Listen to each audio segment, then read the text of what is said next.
The studio lights were hot, the cameras rolling, and millions of Americans were watching.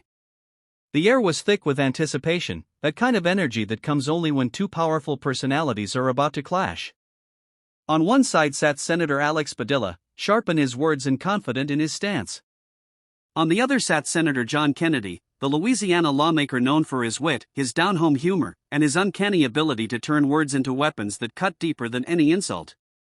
No one knew that tonight, a simple exchange would leave the entire room in stunned silence. The program was billed as a debate on national policy. It wasn't supposed to be personal, but everyone knew these debates often went beyond policy and into the heart of character.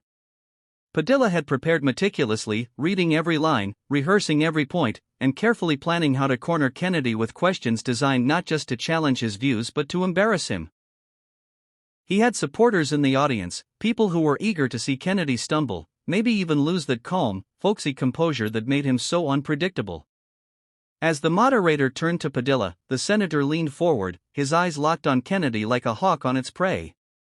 "Senator Kennedy," Padilla began, his voice steady but edged with challenge, "you speak often about values, about honesty, humility, and integrity.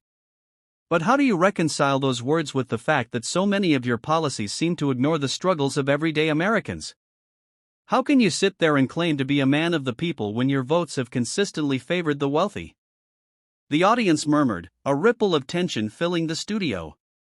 Padilla had struck at Kennedy's reputation, his very identity as a plain-spoken advocate for the common man.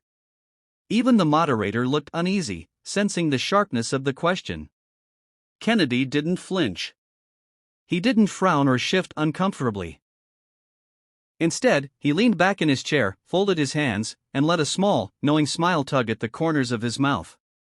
For a long second, he said nothing, just letting the weight of silence hang in the air. The crowd leaned forward, waiting. Finally, Kennedy spoke. His voice was calm, slow, and deliberate, as if every word carried the gravity of a lifetime's worth of lessons. "Senator Padilla," he said, his southern drawl rolling gently across the stage, "I grew up in a small town where folks didn't have much. My daddy worked himself to the bone, and my mama stretched every dollar until it begged for mercy. I know what it's like to sit at a kitchen table and wonder how the bills are gonna get paid. I know what it's like to see neighbors lose everything because the system didn't care enough to protect them.